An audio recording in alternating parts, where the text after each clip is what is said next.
Hello friends, today I will discuss a topic of ethics, integrity and aptitude. First topic, ethics and human interface. This topic comprises of 4 subtopics: definition of ethics, determinants of ethics, ethics and morality, and last is religion and morality. First of all, we will try to understand the definition of ethics. What is ethics? Ethics is a Greek term which originates from ethos. Ethos is a Greek term which means customs,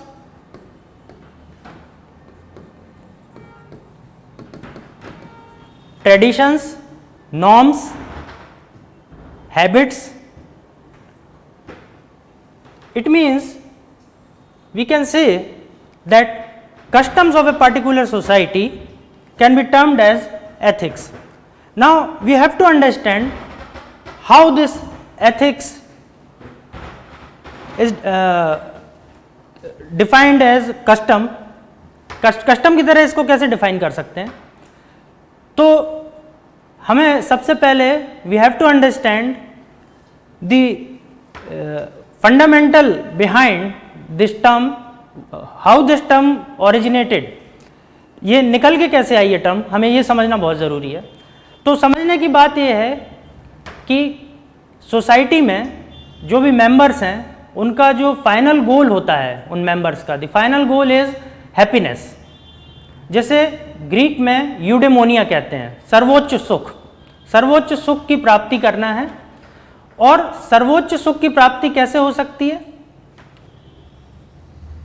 ज़्यादातर जो society है वो society जो worldly objects हैं उनसे जो pleasure मिलता है उन पर डिपेंड करती है. तो जो भी मेंबर्स हैं सोसाइटी के, उनका हैप्पीनेस जो ड्रॉ होता है वो ये माना जाता है कि जो भी प्लेजरेबल थिंग्स हैं उनको कंज्यूम करने से हैप्पीनेस मिलेगी. ओके. अब if happiness is drawn from worldly objects, from अगर हम ये कहें कि सेंसरी ऑर्गन से ही हैप्पीनेस मिलती है, तो हमें ये देखना होगा कि whether that society is resourceful और नॉट. अगर वो सोसाइटी रिसोर्सफुल है तो हैप्पीनेस बढ़ेगी, प्लेजर बढ़ेगा. We can not deny pain, so we can not say that happiness is entirely depend on happiness, pleasure sorry. तो हैप्पीनेस को अगर हम समझें तो ये माना जाएगा कि प्लेजर और पेन के बीच का जो रेशियो है वो डिसाइड करेगा कि क्वांटिटी कितनी होगी हैप्पीनेस की किसी पर्टिकुलर सोसाइटी में. प्लेजर वर्ल्डली ऑब्जेक्ट से मिलेगा, पेन भी वर्ल्डली ऑब्जेक्ट से मिलेगा. हमें हैप्पीनेस की क्वांटिटी बढ़ाने के लिए प्लेजर को इंक्रीज करना है, पेन को रिड्यूस करना है. We can not deny pain but we can increase the amount of pleasure. तो अमाउंट जब बढ़ेगा तो ऑब्वियसली हैप्पीनेस की क्वांटिटी रेशियो बढ़ जाएगा. अब we also know that the worldly objects are limited because these are resources, physical resources. तो ये लिमिटेड हैं, लिमिटेड रिसोर्सेज हैं. तो अगर मेंबर्स ज़्यादा हैं सोसाइटी में और कुछ मेंबर्स एम्पावर्ड हैं और कुछ मेंबर्स वीक हैं, तो हम ये देखते हैं कि सोसाइटी में जो फॉरवर्ड सेक्शन होता है वो ज़्यादा हैप्पीनेस ड्रॉ कर लेता है, वो ज़्यादा उसका कमांड होता है प्लेजरेबल थिंग्स पर, वर्ल्डली ऑब्जेक्ट्स पर. तो अब इस रेशियो को, इस इक्विलिब्रियम को कैसे मेंटेन करना है ताकि एक सेक्शन बैकवर्ड ना रह जाए, या केवल ऐसा ना हो कि केवल एक सेक्शन ही एक सेक्शन को ही पेन हो रहा है और एक पर्टिकुलर सेक्शन को प्लेजर ज़्यादा मिल रहा है. तो इसके लिए हमें कुछ नॉर्म्स बनाने पड़े. क्यों? अगर ऐसा होगा तो सोसाइटी में अनार्की हो जाएगी, अराजकता फैल जाएगी, क्राइम बढ़ जाएंगे, जो डिप्राइव्ड हैं उनके अंदर वायलेंस आ जाएगा, वो वायलेंट हो सकते हैं, मूवमेंट हो सकते हैं, सिविल राइट्स हो सकते हैं. तो हमने ये देखा कि ग्रीक में जब पेलोपोनेशियन वॉर हुआ, इसके बाद डेलियन लीग और स्पार्टा लीग के बीच जो वॉर हुआ था, तो जो ग्रीक की इकोनॉमी थी, that economy was very prosperous, but due to that this Peloponnesian war the entire economy got collapsed. जब पूरी इकोनॉमी कोलैप्स कर गई तो जो ग्रीक स्कॉलर्स थे उनको सोचने पे मजबूर होना पड़ा कि हमें कुछ नियम बनाने होंगे समाज के, जिन नियमों को सारे जो भी मेंबर्स हैं सोसाइटी के वो फॉलो करें, ताकि इस तरह की जो हैवक हैं या डिवास्टेटिंग फैक्टर्स हैं वो खड़े ना हो पाएं। तो वहीं से एथिक्स बनकर निकला और कुछ कस्टम्स बनाए गए, ट्रेडिशंस बनाए गए, और इन कस्टम्स और ट्रेडिशंस को कैसे बनाया जाएगा इसकी स्टडी की गई, सिस्टमैटिक स्टडी की गई। और कैसे ये सिस्टमैटिक स्टडी की गई ये अभी हम आगे डिस्कस करेंगे डिटर्मिनेंट्स ऑफ एथिक्स में, ठीक है। अब ये जब एथिक्स पर स्टडी की जाने लगी तो ethics as a subject of study emerge होने लगा। तो एथिक्स एक सब्जेक्ट है जिस पर बहुत सारे टूल्स यूज किए जाते हैं, अप्लाई किए जाते हैं, बहुत सारी मेथड्स स्टडी की यूज की जाती हैं, जिन मेथड से ये customs, traditions, norms, laws, regulations ये सारे निकल के आते हैं। देखिए एक कंफ्यूजिंग आइडिया ये है, बहुत सारे लोग समझते हैं कि लॉ से एथिक्स निकलता है, कॉन्सेंस से एथिक्स निकलता है, ऐसा नहीं है। एथिक्स एक सब्जेक्ट है, एक स्टडी करने का तरीका है, वो स्टडी कैसे की जाती है वो अभी हम आगे देखेंगे। बहुत सारे टूल्स अप्लाई किए जाते हैं स्टडी करने के लिए। कुछ लोग कहते हैं कि एथिक्स में केवल नॉर्म्स बना दिए जाते हैं जो एक्सपीरियंस पर बेस्ड होते हैं, जो पास्ट एक्सपीरियंसेस हैं, जैसे कि पेलोपोनेशियन वॉर हुआ, ग्रीक इकोनॉमी कोलैप्स हो गई, तो उनने नॉर्म्स बनाए कि हमें वॉर को कोशिश करना है कि वॉर ना हो, जो नेशन स्टेट्स हैं वो एक दूसरे के साथ पीसफुल एग्जिस्टेंस में रहें। तो इनने एक ट्रेडिशंस बनाया, ये ट्रेडिशंस पास्ट एक्सपीरियंस पर बेस्ड था, पास्ट एक्सपीरियंस पे बेस्ड था। तो यहाँ से ये निकल कर आया कि एथिक्स का जो स्टडी की जाएगी वो एम्पिरिसिज्म पर बेस्ड होगी। इसका मतलब है एम्पिरिसिज्म के अनुभव के आधार पर, एक्सपीरियंस के बेसिस पर हम बनाएंगे नॉर्म्स की। अगर ऐसा करने से ये नेगेटिव कॉन्सिक्वेंसेज हुए हैं तो we have to dispel out this negative consequences. तो अगर हमें वो डिस्पेल आउट करने हैं तो हमें उसका कॉज हटाना पड़ेगा, कॉज हटाना पड़ेगा। तो ये एक एक्सपीरियंस था। इस तरह से धीरे धीरे रूल्स बनने लगे, समाज में, सोसाइटी में चीज़ें निकल के आने लगी कि ये एक्सेप्टेबल है, ये नॉट एक्सेप्टेबल है। ये acceptable, something is acceptable because it produces greater goods, something is not acceptable because it produces pain। तो इस तरह से स्टडी का एक तरीका हुआ एम्पिरिसिज्म। सेकंड, कुछ लोग कहने लगे कि एथिक्स का नॉलेज एक्सपीरियंस के बेसिस पर अकेले नहीं हो सकता। एथिक्स में जो स्टडी की जाती है वो रीजनिंग पर बेस्ड होनी चाहिए, रीजनिंग पर बेस्ड स्टडी होनी चाहिए। तो ये माना जाने लगा कि जो मेटाफिजिकल स्टडी है उससे एथिक्स को उस नज़रिए से देखना चाहिए, और जो नॉर्म्स बनाने हैं, रूल्स बनाने हैं, रेगुलेशंस बनाने हैं, वो कॉन्सेंस से ड्राइव होने चाहिए। कॉन्सेंस मतलब कि अंतरात्मा की आवाज़ से। जैसे मैथमेटिक्स का नॉलेज होता है तो वो एक्सपीरियंस पर आधारित नहीं होता, ए प्रायरी स्टेटमेंट्स होते हैं। तो अभी हम आगे इसको और डिटेल में डिस्कस करेंगे। तो मैं कहना ये चाहता था कि एसेंस क्या है एथिक्स का। एथिक्स का एसेंस है कि सोसाइटी में हैप्पीनेस बढ़े, हैप्पीनेस बढ़ाने के लिए प्लेजर को बढ़ाना है, पेन को डिक्रीज करना है, और इसके लिए हमें ये देखना होगा कि जो सोसाइटी के मेंबर्स हैं सब में इक्विलिब्रियम डिस्ट्रीब्यूशन प्लेजर और पेन का हो। जैसा कि कहा जाता है maximum happiness for the maximum number of people, ज़्यादा से ज़्यादा लोगों को ज़्यादा से ज़्यादा हैप्पीनेस हो, तो डिस्ट्रीब्यूशन इस तरह से हो।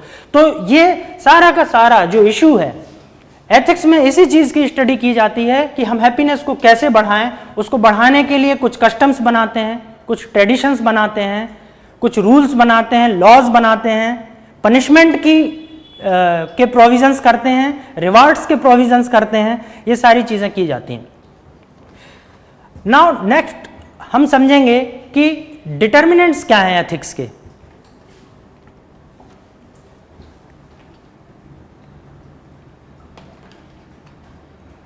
ये डिफरेंट स्कॉलर्स ने they have given different definitions of ethics, like McKenzie says ethics is the study of determining good or right in human behavior. It is the science of the ideal related to human life. I have explained it already.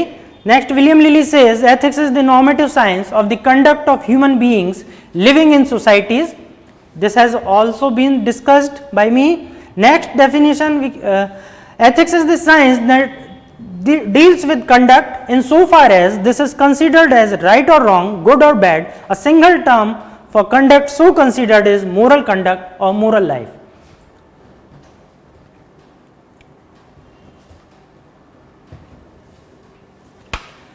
Next, determinants of ethics. This is very important topic of UPSC paper 4 ethics, integrity and aptitude. इसमें जो determinants of ethics है ये precisely define किया गया है वहाँ पर, और directly indirectly every year questions or case studies are being asked. So we have to understand what are the basic factors which decide the type of ethics in a particular society.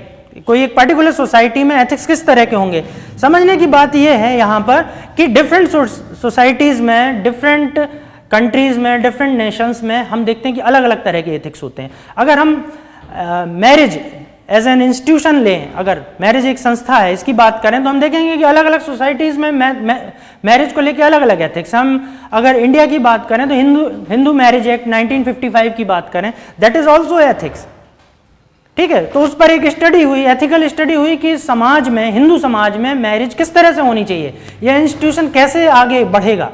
तो यहाँ पर ये समझना है कि वो कौन से डिसाइडिंग फैक्टर्स होते हैं जो ये डिसाइड करते हैं कि किसी पर्टिकुलर सोसाइटी में वो एथिक्स अलग है सेम सब ऑब्जेक्ट के लिए. Like here in my example, marriage is an object of study.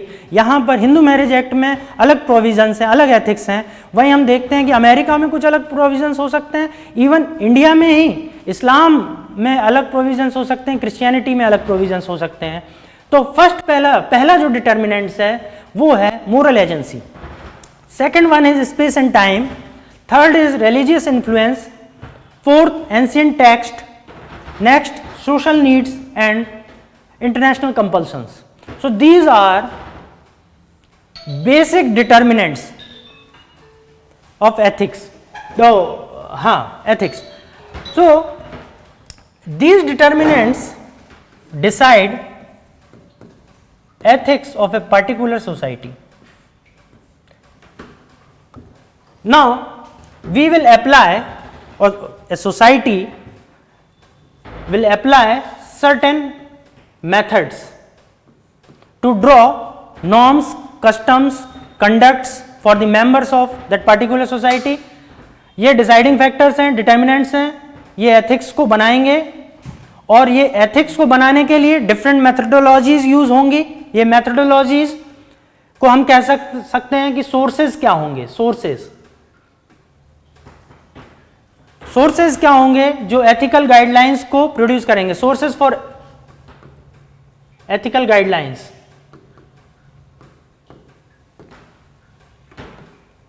तो ये सोर्सेज दो तरह के माने जाते हैं. जैसे कि मैंने बताया कि स्टडी किसी भी सब्जेक्ट पर करनी है, दो तरह की होती है.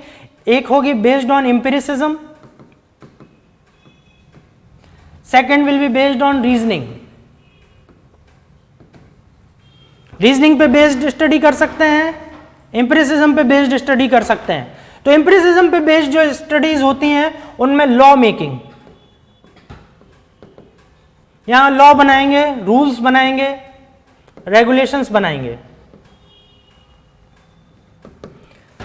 रीजनिंग पे बेस्ड जो एथिक्स की स्टडी होगी, बहुत सारे स्कॉलर्स कहते हैं कि रीजनिंग पे बेस्ड होना चाहिए एथिक्स की स्टडीज. ये कॉन्सेंस पर बेस्ड स्टडी करते हैं. वो कहते हैं कि conscience is the source of ethical guidelines. जो रीजनिंग पे बेस्ड एथिक्स की स्टडी करते हैं. Some people say empiricism is the source of ethical guidelines. It means law making, rules, regulation, these are the source of ethical guidelines. ये ethics की guidelines हैं. तो यहां जो रीजनिंग पे बेस्ड नॉलेज होगा ये डिडक्टिव नॉलेज होगा। यहां पर इंडक्टिव नॉलेज होगा, based on inductive knowledge. Inductive knowledge का मतलब है कि हम डिफरेंट एक्सपीरियंसेस को लेंगे। कोई एक्सपीरियंस 1 हुआ किसी ऑब्जेक्ट को लेकर, ऑब्जेक्ट ऑफ स्टडी जिस पर हमें करना है, मान लीजिए कि हमें मैरिज पर कोई स्टडी करना है, मैरिज के लिए एथिक्स बनाना है, तो हमने देखा कि एक कोई एक्सपीरियंस E1 हुआ हमारे ऊपर, E2 हुआ, E3, ये बहुत सारे एक्सपीरियंसेस हैं हमारे पास। इन सारे एक्सपीरियंसेस के बेसिस पर हमने देखा कि हम ये निकाल सकते हैं कि एक फाइनल एक्सपीरियंस निकलता है, और इस एक्सपीरियंस के बेस पर हम कंक्लूसिव स्टेटमेंट्स निकाल सकते हैं कि ऐसा करने पर ये हो जाता है और ऐसा नहीं करें तो हम इस नेगेटिव कॉन्सिक्वेंस से बच सकते हैं। तो इस पर बेस्ड हम लॉ बना देते हैं कि समाज में that particular any of the members of that particular society will not show such behaviour. If he shows certain type of behaviour then he will be punished, so we will make certain provisions in terms of punishments. इसी तरह से हम rewards के term में भी कर सकते हैं कि अगर ऐसा बिहेवियर कोई एग्जिबिट करता है सोसाइटी का मेंबर तो हम उसको रिवार्ड्स देंगे, ठीक है। वहीं अगर हम कॉन्सेंस पर बेस्ड स्टडी की बात करते हैं तो यहां पर कॉन्सेंस पर बेस्ड स्टडी में गुड और बैड की बात होती है, study of good and bad.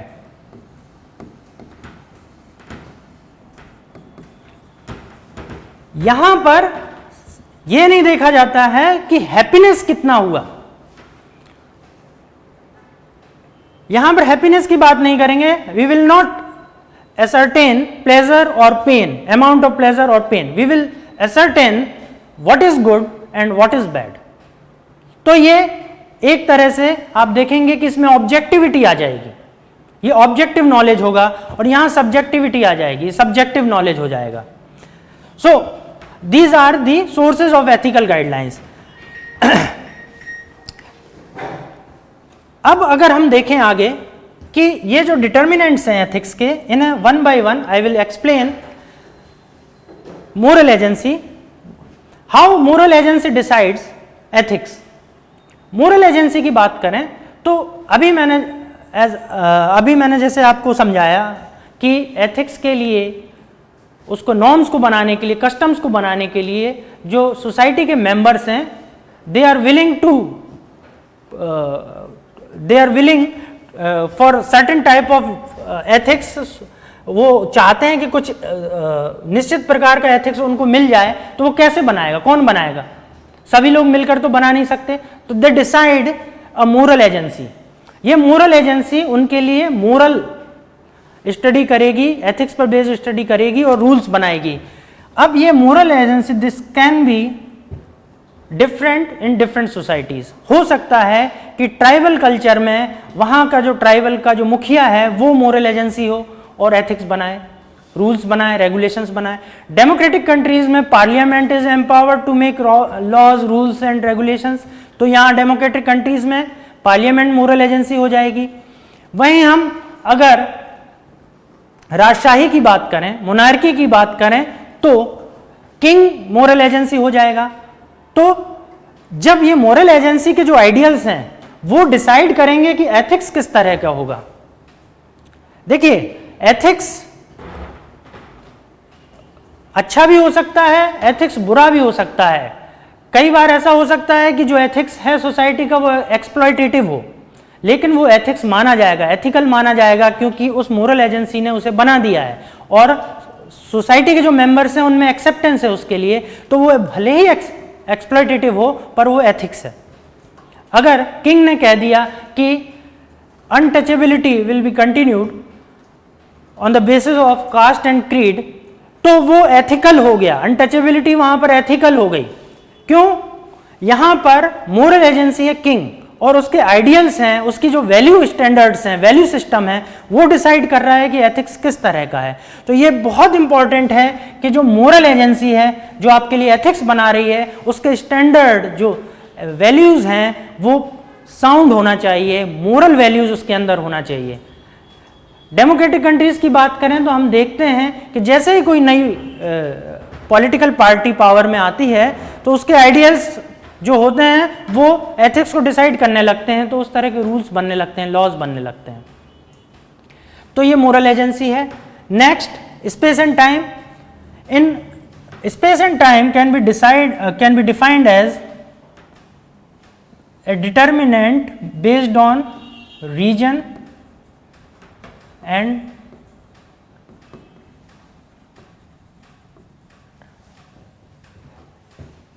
temporal factors। Time पर बेस्ड, किसी समय पर किस तरह का एनवायरनमेंट है सोसाइटी में, उस समय सोसाइटी में रिसोर्सेज हैं सोसाइटी के पास कि स्कैर्सिटी है रिसोर्सेज की, उस पर्टिकुलर जो रीजन है उसका एनवायरनमेंट किस तरह का है, एनवायरनमेंट भी डिसाइड करता है ह्यूमन बिहेवियर को। तो स्पेस एंड टाइम में वहाँ की सोशल कंडीशंस, वहाँ का एनवायरनमेंट, वहाँ की जो नीड है, ये भी डिसाइड करेगी कि एथिक्स किस तरह के होंगे। अगर कोई सोसाइटी रिसोर्सफुल नहीं है तो वो एक्सप्लॉयटेटिव हो जाएगी। अगर वहाँ पर रिसोर्सेज नहीं है तो हो सकता है कि जो मोरल एजेंसी है वो टैक्सेशन बढ़ा दे, क्योंकि उसको रिसोर्सेज की ज़रूरत है। हो सकता है वो मोरल एजेंसी जब रिसोर्सेज नहीं है, क्राइसिस के टाइम पर जॉब कट करना शुरू कर दे, तो वो एथिक्स होगा जो स्पेस एंड टाइम डिसाइड करेगा। Next is religious influence. धार्मिक प्रभाव भी एथिक्स को बहुत ज़्यादा डिसाइड करते हैं। किस तरह से धार्मिक प्रभाव एथिक्स को डिसाइड करते हैं कि religion is a powerful factor which is based on which decides the faith belief of the members of the society। किसी सोसाइटी के जो मेंबर्स हैं उनके फेथ और बिलीव रिलीजन से डिसाइड होते हैं। जैसे कि आपने सुना होगा कि मार्क्स रिलीजन को ओपियम कहते हैं, अफीम की तरह है, क्योंकि ये एक मदहोशी में रखता है आपको, आपके जो रीजनिंग करने की जो फैकल्टी है, रीजनिंग फैकल्टी है, उसको ब्लॉक कर देता है।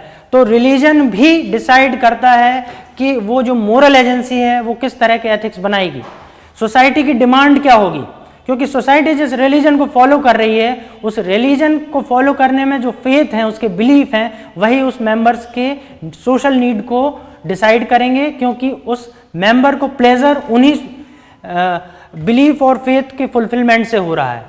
Next is ancient text. Yes, every society has different ancient text like Hitopadesha.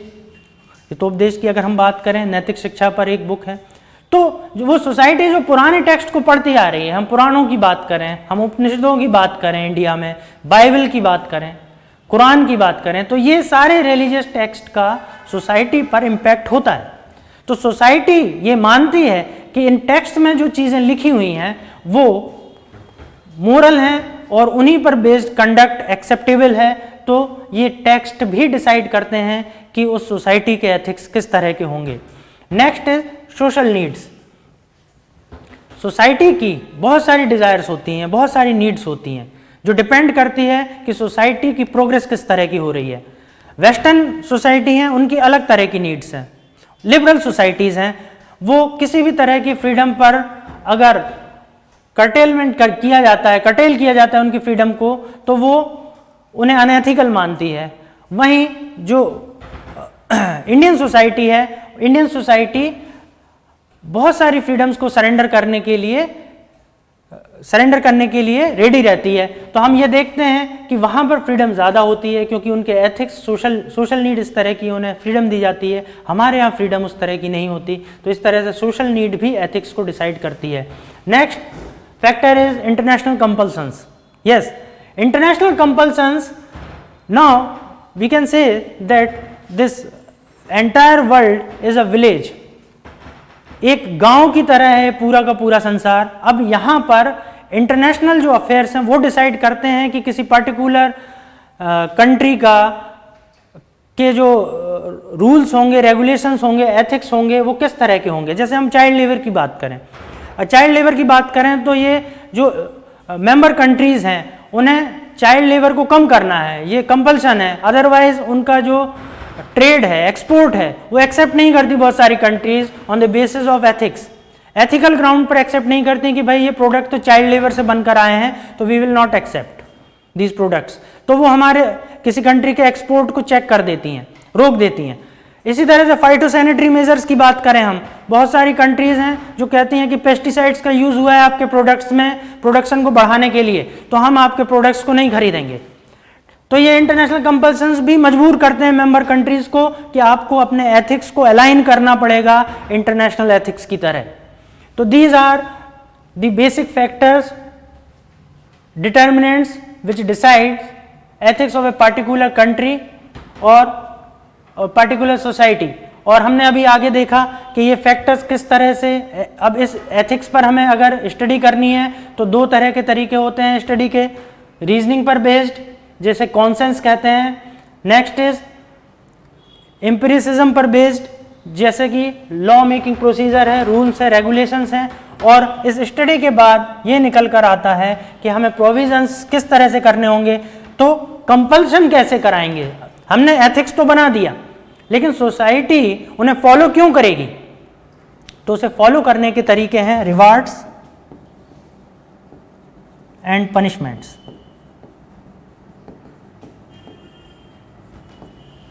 उसको पनिश करने का प्रोविजन करेंगे तो पनिशमेंट के फियर से वो इन एथिक्स को फॉलो करेगा।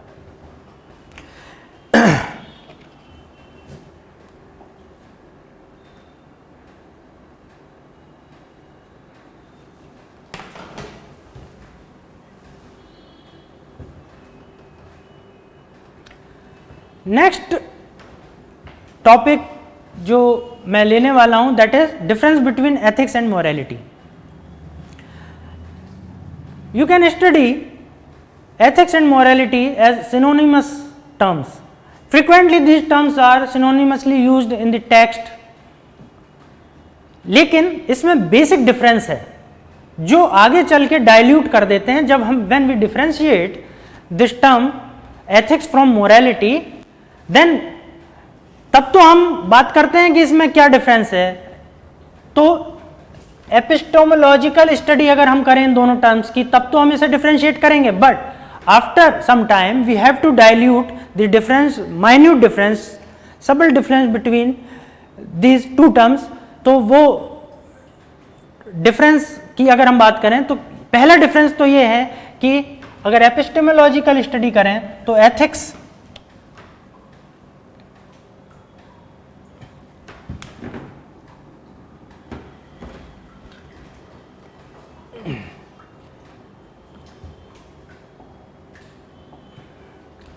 तो एथिक्स की जो इसका मतलब है कस्टम्स, ट्रेडिशंस, नॉर्म्स, और मोरालिटी का मतलब है मैनर, कैरेक्टर। तो दोनों के अलग अलग अर्थ हैं, ये कस्टम्स हैं, ट्रेडिशंस हैं, ये मैनर है, कैरेक्टर है। तो मोरालिटी डिफाइन करेगा कि मैनर, गुड मैनर क्या है, गुड कैरेक्टर क्या है और बैड कैरेक्टर क्या है, irrespective of the consequences of those characters. उसे इससे मतलब नहीं है मोरालिटी को कि इसका कॉन्सिक्वेंस क्या होगा। वो कहते हैं मोरालिटी अगर बोलें कि स्पीकिंग लाई इज इमोरल, झूठ बोलना इमोरल है, अनैतिक है,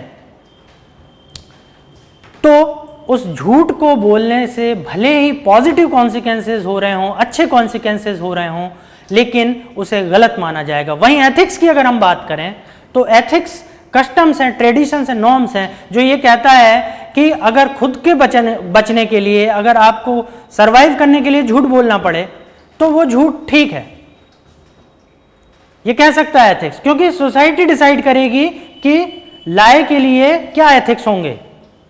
लेकिन मोरालिटी में ये ऑब्जेक्टिविटी है, एथिक्स में सब्जेक्टिविटी है, अलग अलग हो सकते हैं। ये भी हो सकता है कि दोनों एक जैसे हों, एक दूसरे पर से कंपैटिबल हों, अलाइन करें।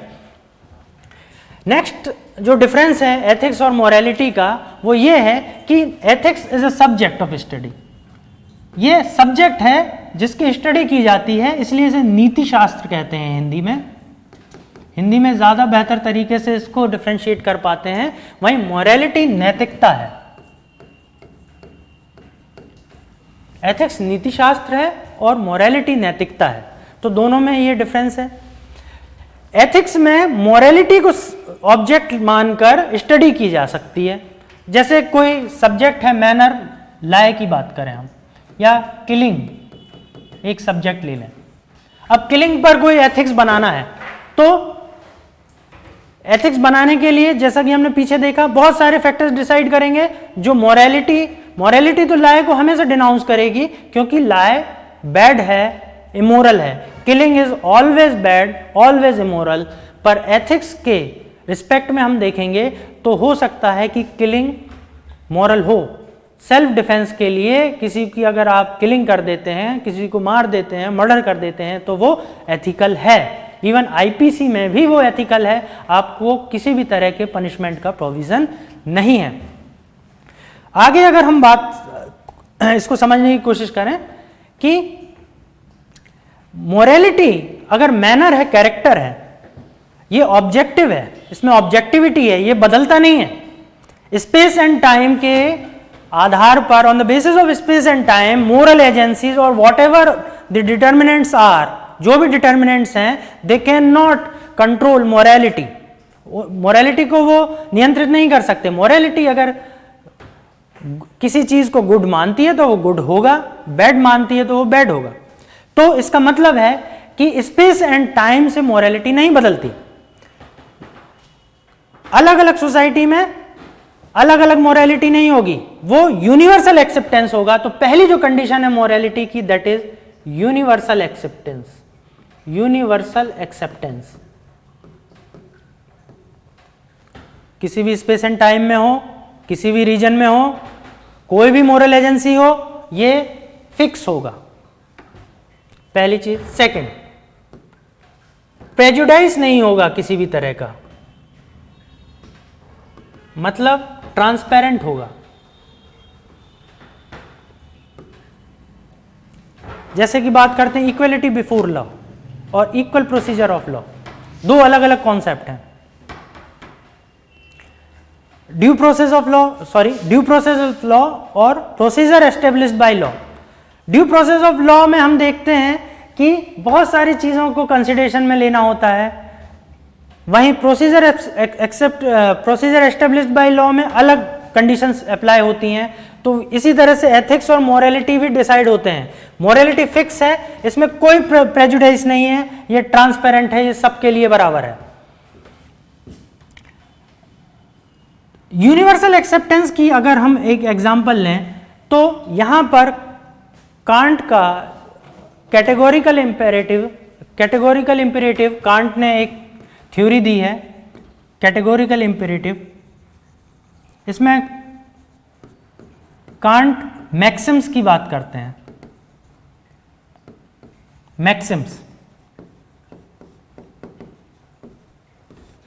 ये मैक्सिम्स वो एथिक्स हैं जिनका यूनिवर्सल एक्सेप्टेंस है। इसे हम आगे डिटेल में देखेंगे कि क्या है कैटेगोरिकल इंपेरेटिव कांट का। ये इस तरह के लॉज हैं जो किसी भी सोसाइटी में एक्सेप्टेबल होंगे। सेकंड, यहां पर देखिए प्रेजुडिस नहीं होगा किसी भी तरह का, ट्रांसपेरेंट रहेगा सिस्टम, पार्शियलिटी नहीं होगी।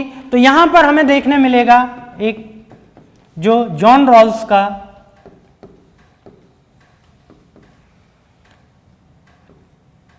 वेल ऑफ इग्नोरेंस की जो थ्योरी है,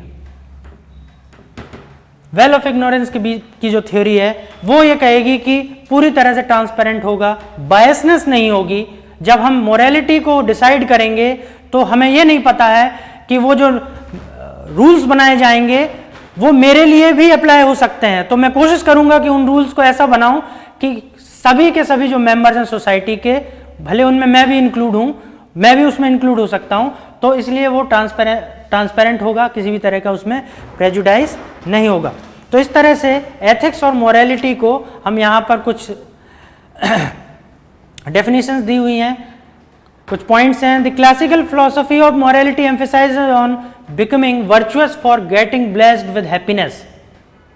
मोरालिटी की जो क्लासिकल फिलोसफी है वो कहती है कि वर्चुअस होना हैप्पीनेस के साथ मोरालिटी है। Next, ethics and morality are frequently used synonymously but they are not same. I have explained this. Next is morality has at least 3 important features. It commands universal allegiance, it urges impartiality, and it is self-enforcing. Yes, third important feature of morality is it is self-enforcing. We have seen in terms of ethics, the first determinant of ethics was moral agency. Moral agency decide करता था ethics, जबकि यहां पर morality की बात करें तो ये सेल्फ एनफोर्सिंग है. इसके लिए कोई एक्सटर्नल एजेंसी की जरूरत नहीं है. ये आपके अंदर से जो गट फीलिंग्स आती हैं, आपके इंट्यूशंस जो होते हैं, वो इंट्यूशंस बताते हैं कि सर्टेन बिहेवियर इज मोरल और इमोरल.